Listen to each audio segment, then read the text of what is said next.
Halo, Assalamualaikum. Nama saya Sandra Maidina dari kelas 12 IPA 1. Di sini saya akan memenuhi tugas ujian praktik kimia, di mana harus membuat paparan tentang peran kimia dalam kehidupan sehari-hari, disertai dengan menunjukkan contoh nyata produk kimia alami atau industri. Nah, materi yang saya ambil itu sudah pernah dibahas kelas 10 loh. Tentang hakikat ilmu kimia. Daripada kelamaan, yuk langsung aja kita bahas.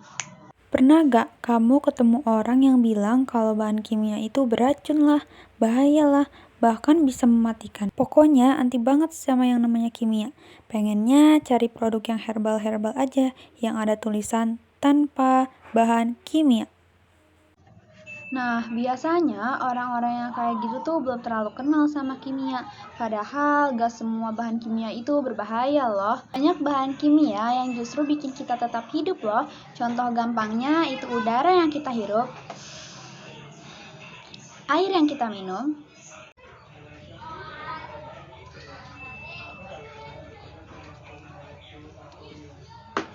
Kalsium, iodin, fosfor, sodium, magnesium, potasium, zinc, fluorida, dan selenium. Zat-zat ini hampir setiap hari kita makan loh, karena semua zat ini adanya di nasi.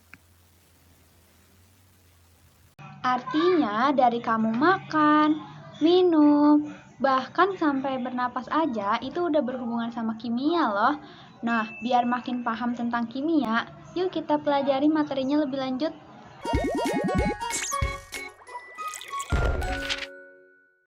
Kimia berasal dari bahasa Arab alkimia, yang artinya perubahan materi. Istilah kimia muncul pertama kali sekitar tahun 700 sampai 778 Masehi.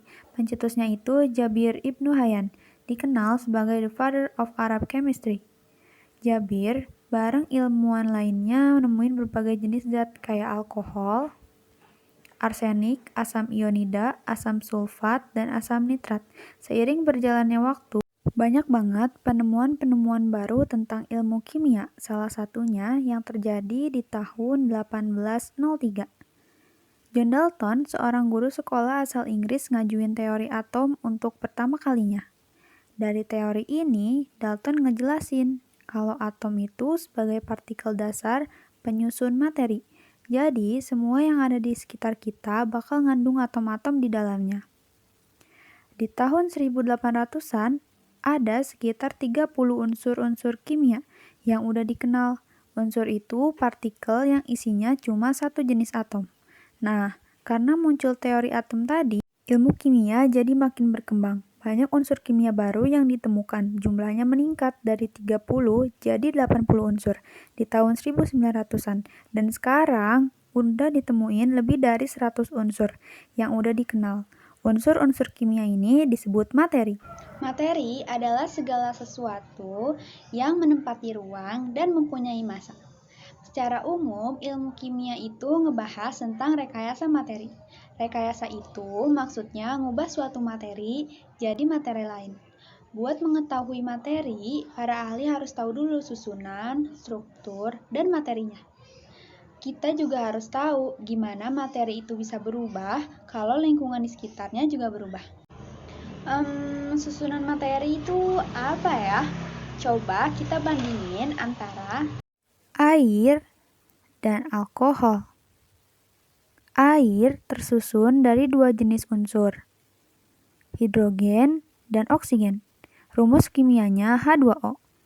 Kalau alkohol tersusun dari tiga jenis unsur, karbon, hidrogen, dan oksigen. Rumus kimianya C2H5OH.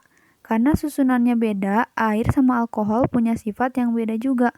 Air bisa bikin api padam, sedangkan alkohol malah bisa bikin kebakar dan bikin api malah tambah nyala. Loh, kenapa ya alkohol bisa kebakar?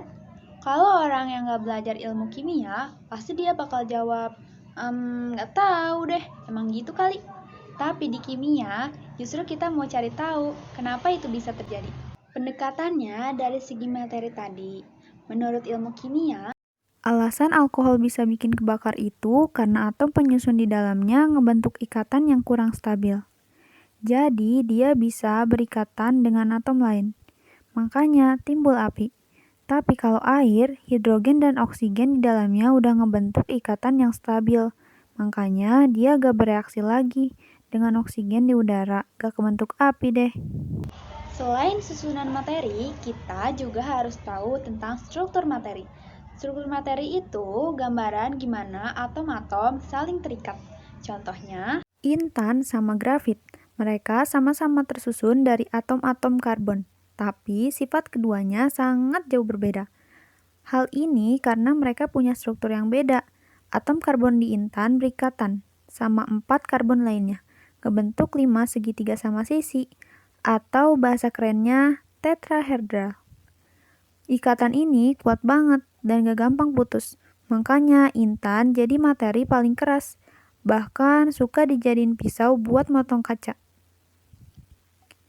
Kalau grafit, atom karbonnya ngiket 3 atom lain, ngebentuk segi 6 atau bahasa kerennya heksagonal.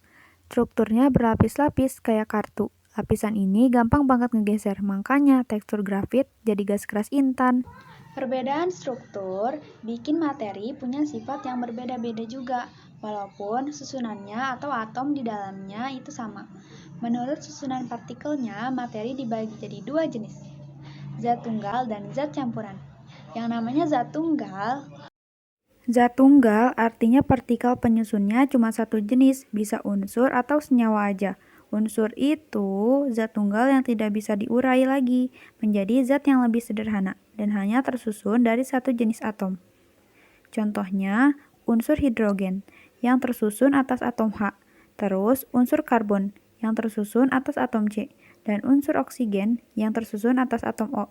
Sedangkan senyawa itu kumpulan dari unsur-unsur. Kalau unsur-unsur penyusunnya sejenis kayak hidrogen H2, oksigen O2, atau nitrogen N2 disebut molekul unsur. Sedangkan kalau unsur penyusunnya beda jenis, misalnya air H2O atau alkohol C2H5OH, namanya molekul senyawa. garam dapur atau NaCl itu juga termasuk contoh dari molekul senyawa. Campuran. Campuran itu isinya gabungan zat-zat tunggal tanpa melalui reaksi kimia. Ada campuran homogen dan campuran heterogen. Campuran homogen biasanya disebut larutan. Air garam ini salah satu contoh campuran homogen. Kalau kamu lihat air garam, sekilas kelihatan kayak air biasa kan? Tapi kalau kamu minum, rasa asin dari garamnya bakal mampir di lidah kamu. Jadi, walaupun kelihatannya cuma satu bagian doang, tapi sifat komponen dan larutannya gak akan hilang atau masih tetap ada. Beda sama larutan. Dalam campuran heterogen, kita bisa lihat langsung komponen-komponen penyusunnya. Contohnya, tanah yang dilarutin ke dalam air. Kita bisa langsung tahu ada tanah di dalamnya. Campuran heterogen bisa dibagi menjadi 2. Suspensi dan koloid. Tanah dalam air contoh dari suspensi. Komponennya bisa kelihatan jelas sama mata kita tanpa harus pakai mikroskop. Kalau koloid, secara kasat mata mirip campuran homogen. Tapi pas dilihat secara mikroskopis alias pakai mikroskop, komponen-komponen penyusunnya bakal kelihatan. Makanya koloid termasuk campuran heterogen. Contoh koloid itu ada susu, santan, dan mentega. Nah, hal yang paling penting di kimia sebenarnya perubahan materinya. Kita pasti sering banget ngeliat perubahan materi. Mau itu secara ilmiah atau secara buatan. Penyebab perubahan materi itu bisa karena Pemanasan, pembakaran, pembusukan, atau karena dicampur dengan zat lain. sifatnya ada yang sementara dan ada yang permanen. Ada 2 jenis perubahan materi, perubahan fisika dan perubahan kimia. Nah, perubahan fisika sifatnya sementara. Di perubahan ini gak ada zat baru yang kebentuk. Adanya cuma perubahan wujud materi aja. Wujud gas ada yang cair, padat, dan gas. Perubahan cair ke padat namanya membeku. Contohnya, pas kamu mau bikin es batu buat ditaruh di es buah. Wah, seger banget ya. Sebaliknya, dari padat ke cair, namanya mencair. Contohnya, es krim yang dibiarin terbuka selama berjam-jam bakalan meleleh kan? Kalau perubahannya dari padat ke gas, namanya menyublim. Contohnya, pengharum ruangan yang dibiarin di ruangan terbuka. Lama-lama bakal habis, karena dia langsung berubah atau menyublim dari padat ke gas. Sebaliknya, dari gas ke padat, itu namanya deposisi. Contohnya, peristiwa terbentuknya butiran salju. Nah, kalau gas berubah jadi cairan, itu namanya mengembun. Contohnya, butiran-butiran air yang ada di daun di pagi hari. Sebaliknya, dari cair ke gas namanya menguap. Baju kering yang kamu pakai itu hasil dari adanya penguapan. Jenis perubahan lainnya itu ada perubahan kimia atau biasa, disebut reaksi kimia. Perubahan ini ditandai dengan terbentuknya zat baru dan sifatnya tetap atau permanen. Contohnya, susu fermentasi, paku yang berkarat, dan korek api yang dibakar. Biasanya, perubahan kimia ditandai dengan timbulnya gas, perubahan warna, terbentuk endapan, atau ada perubahan suhu. Reaksi kimia banyak dimanfaatkan oleh industri buat mengubah produk-produk tertentu yang punya daya jual. Contohnya, mengubah minyak jadi mentega. Oke teman-teman, hari ini kita udah kenalan sama yang namanya kimia. Mulai dari pencetus kimia itu sendiri, Jabir Ibnu Qayyim. Selain itu, kita juga udah belajar tentang apa itu materi, karena fokus kimia itu banyak di perubahan materi. Salah satu cara paling ampuh buat belajar adalah mengamati perubahan itu secara langsung, dan kita lakukan lewat eksperimen atau percobaan di laboratorium. Nah, sekian dulu ya dari saya. Semoga materinya dapat dimengerti dengan mudah. Wassalamualaikum warahmatullahi wabarakatuh. This is our